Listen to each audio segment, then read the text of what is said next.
Good evening, everybody. Welcome to another episode of Uncommon Sense with Jose Negron. Now, for the benefit of those of you who are not familiar with this channel, or perhaps you're watching this channel for the very first time, the reason why it's called Uncommon Sense is because on this channel, we seek solutions to everyday problems. Unfortunately, not everyone uses logic. For that reason, it is called uncommon sense. First of all, I just want to give a huge shout out to all those who have supported this channel. Right now, we're currently live on YouTube, Facebook, and Periscope on Twitter. I know I wasn't planning to go do a live stream during the week, but there was a couple of things that I needed to talk about. First of all, a huge shout out to all those who have subscribed to my channel, who watch and support this channel faithfully. So I'm going to ask that if you have not done so, please subscribe, like, and hit the bell notification to all. So therefore, whenever I do go live, you will have the opportunity to either watch it live or catch it on the playback. Also, after this stream is over, if anyone wishes to enter any comments, you're more than welcome to do so. You can also enter your comments in the chat. So what I'm going to do is I'm going to share a couple of things. Just give me a moment. So I'm going to share something before we get into the topic of tonight.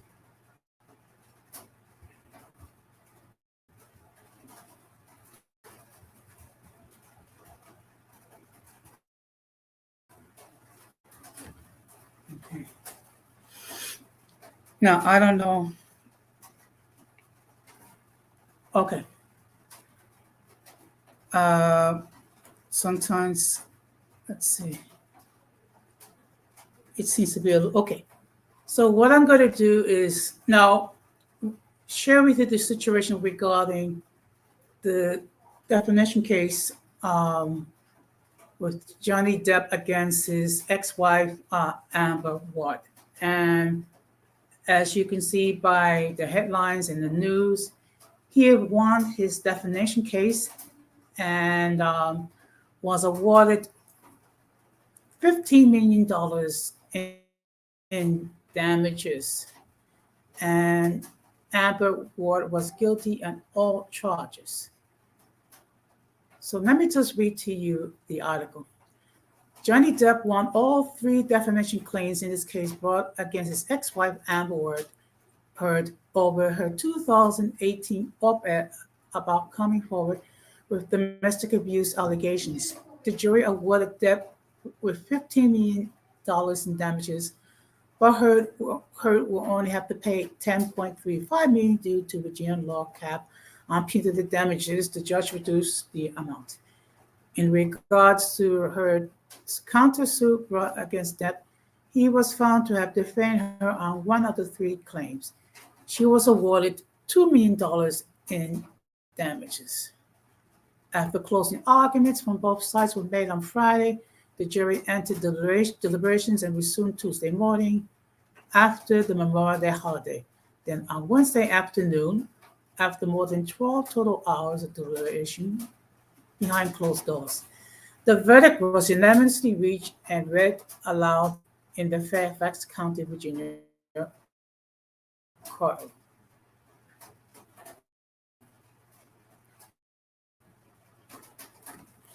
That 58 Bill is stopped watching from the UK, where he had been performing rock concert with Jeff Beck since Sunday night. Heard 36 show up in person for the verdict. The seven-person jury, whose name will remain sealed for at least one full year. Judge Penny Ascarate previously ruled reportedly consisted of 5 men and 2 women. The verdict was expected to be read right at 3 p.m., but the judge noticed the jury forgot to fill out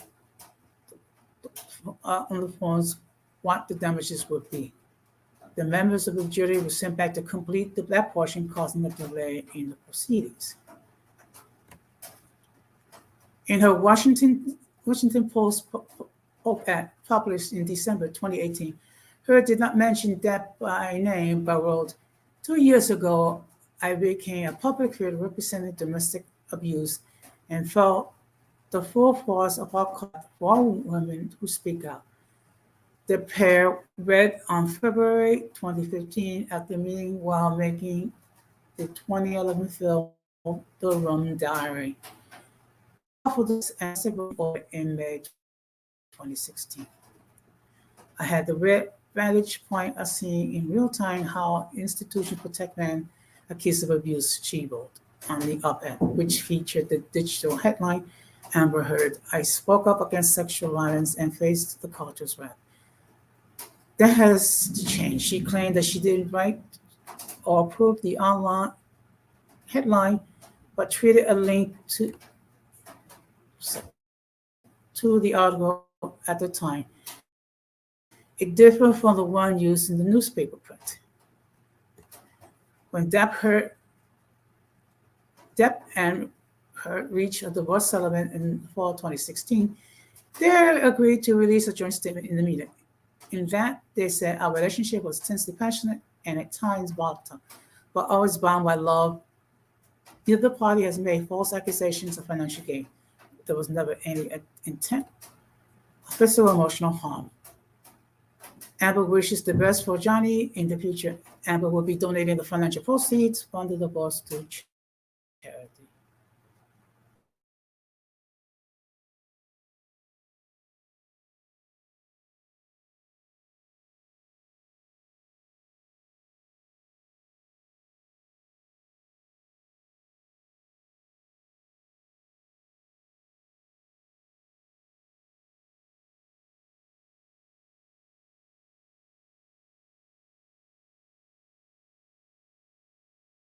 See, well, I'm glad that in this case, the male victim actually got some justice. Truthfully, I do not know a great deal about this case, and I only been follow it loosely. But unfortunately, when it comes to a definition case, when a person's character is assaulted, usually the man always loses. So the fact that Johnny Depp was successful, that gives hope for men who have been falsely accused of defamation and other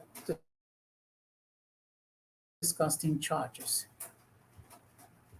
So now, excuse me, just give me a moment. Okay. So now we're going to get into the main topic is, let us discuss Juneteenth. Now, it is the newest of the federal holidays, okay? So what I'm going to share is an article so we can talk about what is exactly Juneteenth. Just give me a moment.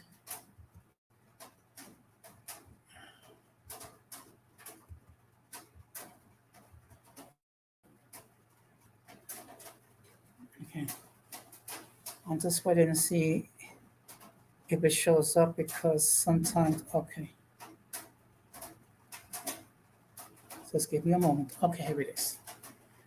Now, the official name of the holiday is Juneteenth National Independence Day, also known as Jubilee Day, Emancipation Day, Freedom Day, and Black Independence Day.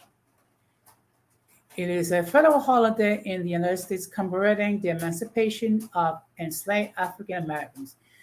It is often observed for celebrating African American culture. Originating in Galveston, Texas, it has been celebrated annually on June 19th in various parts of the United States since 1865.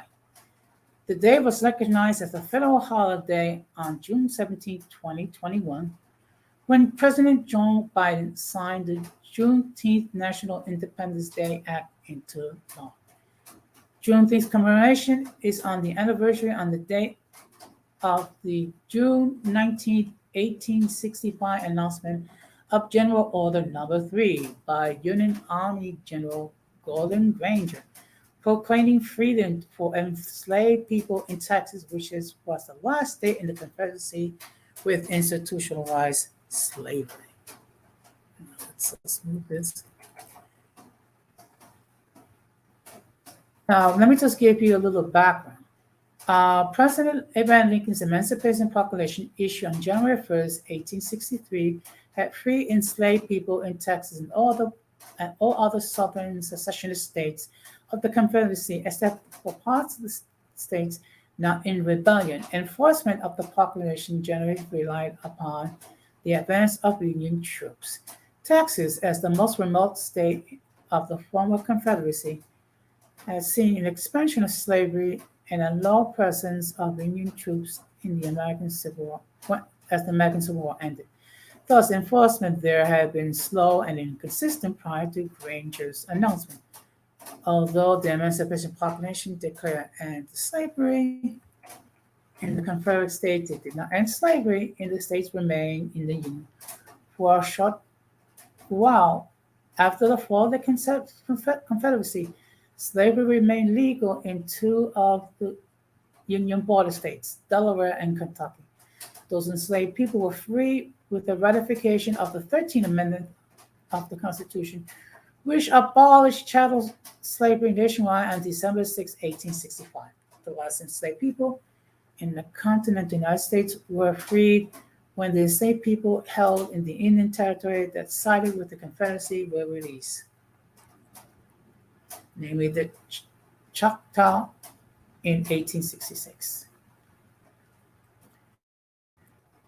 Celebrations date to 1866 as first involving church-centered community gatherings in Texas.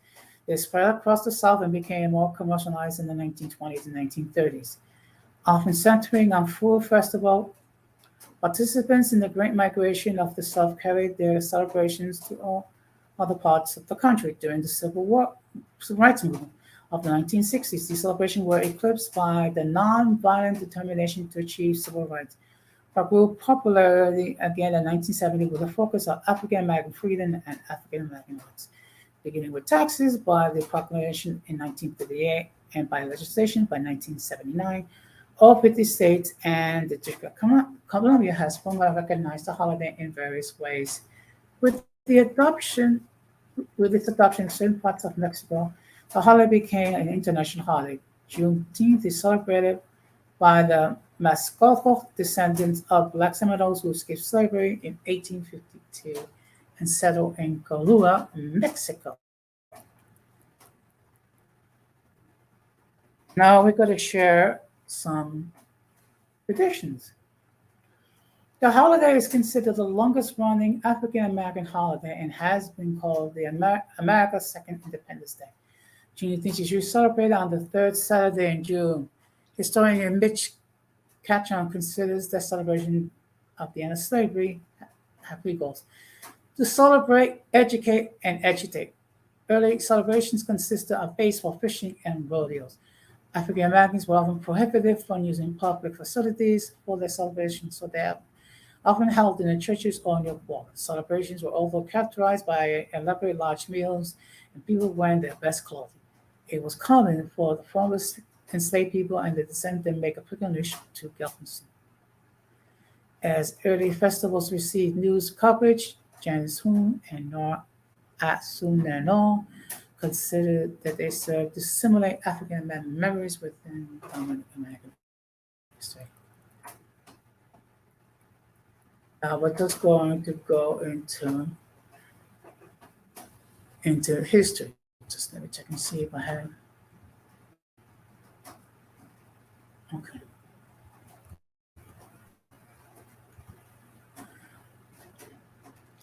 During the American Civil War, 1861 to 1865, emancipation came at different times to various places in the southern United States. Last celebration of emancipation, often called Jubilees, we're calling the Biblical Jubilee, which enslaved people were free, occur on September 22nd, January 1st, July 4th, August 1st, April 6th, and November 1st, among the other days. In Texas, emancipation came late. Enforcement in Texas on June 19, 1865, as the Southern Rebellion collapsed, emancipation became well-known cause of celebration. While June 19, 1865 is not actually the end of slavery, even in Texas, like the Emancipation Proclamation itself, General Gordon's military order had to be acted upon, and although it has competed with other dates for emancipation celebration, or the African American freedom preserved and spread a shared commemoration of slavery wartime demise in the United States. Now I'm just going to still scroll down, and we're going to be talking about early Juneteenth celebrations.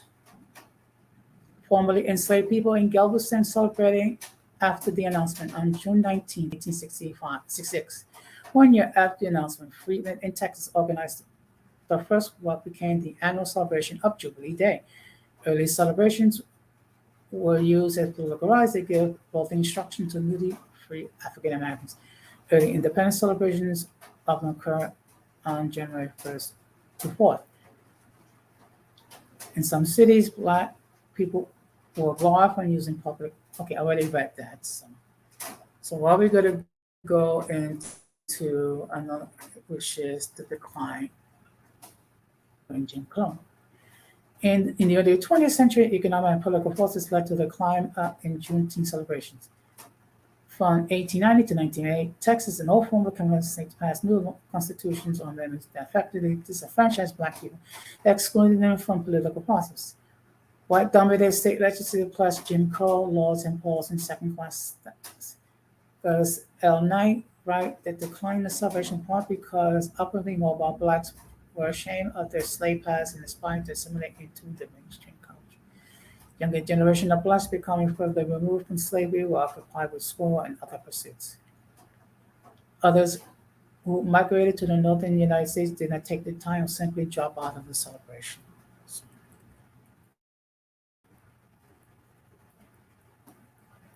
As you can see here, and the reason why I'm skipping through it because there's a lot of material to cover, and I'm trying to keep this short and sweet. Juneteenth soon saw a revival, and the Black people began trying to struggle to that ending of slavery. In Atlanta, some campaigners proudly wore Juneteenth buttons during the 1960 Poor People's Campaign to Washington, D.C., called by the Reverend Ralph Abernathy. The Southern Christian Leadership Conference made June 19th the Solidarity Day of the Poor People's Campaign. In subsequent revival celebrations in Minnesota and Milwaukee emerged, as well as across the eastern United States in 1974. Houston began holding large-scale celebrations again, and in Fort Worth, Texas, followed with the fall next year. Around 30,000 people attended festivals at Sycamore Park in Fort Worth the following year.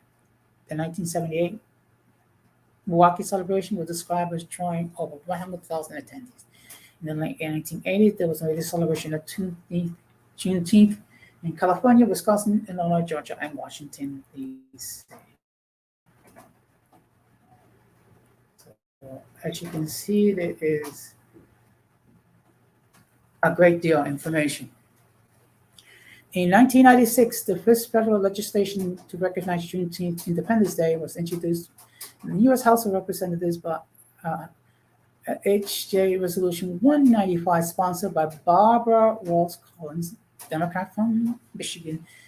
In 1997, Congress recognized the day through the Senate Joint Resolution 11 and House Resolution 56. In 2013, the U.S. Senate passed the Senate Resolution 175, acknowledging Lula Briggs Galloway, the late president of the National Association of Juneteenth Leaders, who successfully worked to bring national recognition to Juneteenth Independence Day and continue leadership of the National Juneteenth Observance Foundation. In the 2000s and 2010s, activists continued a long process to push Congress towards official recognition of Juneteenth. Organizations such as National Juneteenth Observance Foundation sought a congressional designation of Juneteenth as a national day of observance. In 2016, Opal Lee, often referred to as the grandmother of Juneteenth, walked from Fort Worth, Texas to Washington, D.C. to advocate for a federal holiday. When it was officially made a federal holiday on June 17, 2021, it became one of 5 date-specific federal holidays, along with New Year's Day, January 1st, Independence Day, July 4th, Veterans Day, November, and Christmas Day, December the 20th. Juneteenth will coincide with Father's Days in 2022, 2023, 2039, 2024, and 2050.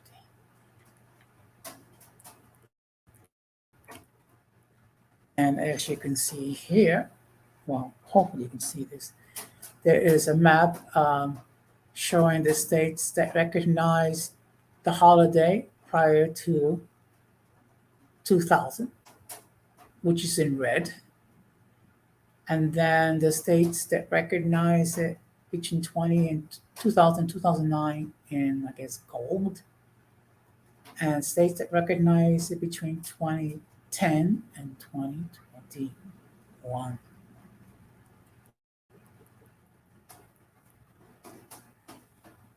Juneteenth is a national holiday in the United States. For decades, activists and Congress members, led by many African American, proposed legislation advocated and built support for state and national observances. During his campaign for president in 2020, Joe Biden publicly celebrating the holiday.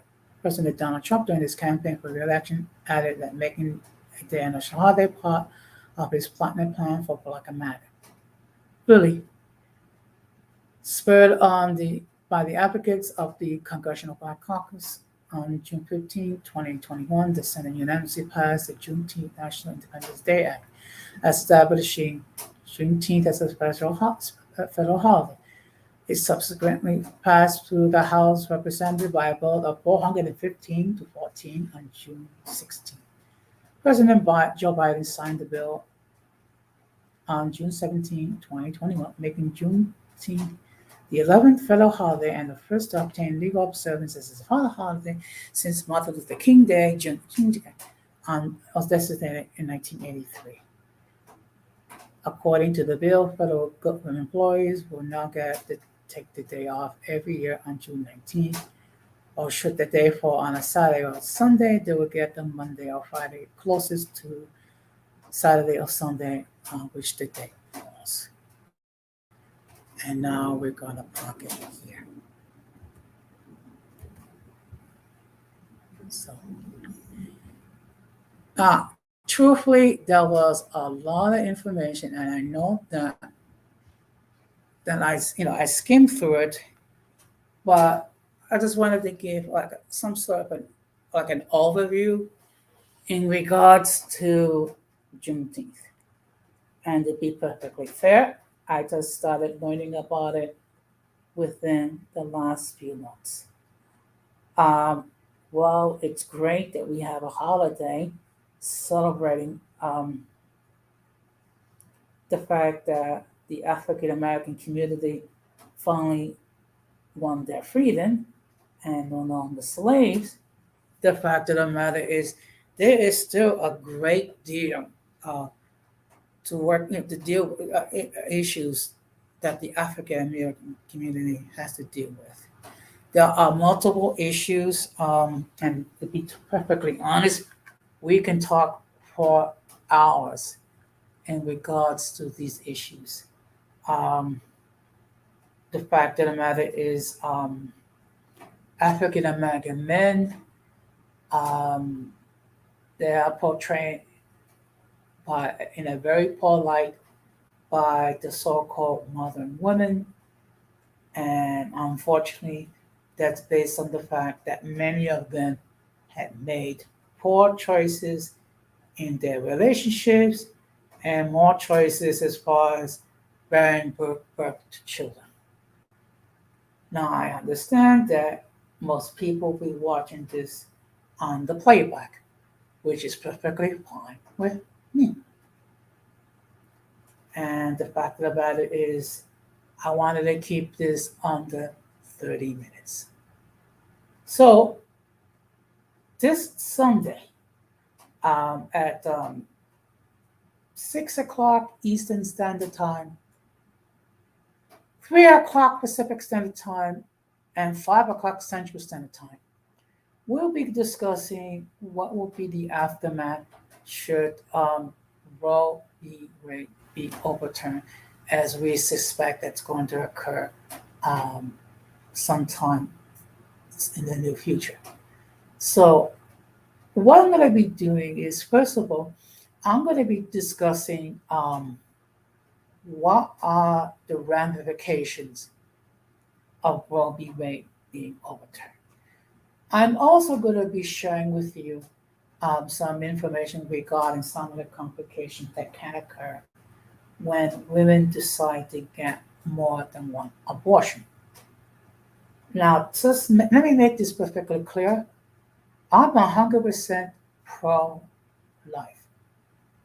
But the purpose of the live call-in show is not to shame any woman who, for whatever reason, had the need to have an abortion or abortion. It is simply to discuss what is the most likely scenarios which will occur. Also, what are some of the risks that are involved if you do decide to have an abortion or multiple abortions. And the fact of the matter is, there are over 30 different types of devices to prevent pregnancy other than abstinence. So it's going to be, I think it's going to be an interesting topic for discussion. And I just want to thank everybody for all the support that you've given me. And I'm going to encourage everyone to please comment after the stream is over. If you think that you have an opposing view or you disagree with what I'm saying, you're more than welcome to enter your comments after the stream. All I ask is, people, please be respectable. If we're going to disagree, that's fine. Let us agree to be agreeable when we disagree. So, that being said, I just want to thank all of you for allowing me to enter into your devices to listen to me share some information regarding Juneteenth and the Juneteenth case. So I'm going to close the same way that I always close. People, do not let the errors of the past damage your future. And we must do everything possible to minimize our contact with the mentally and intellectually challenged. Because if we fail to do so, we will be infected by their stupidity and massive insanity. That being said, this has been another episode of Uncommon Sense with Hossein Negron, wishing you good night and peace out. Be strong.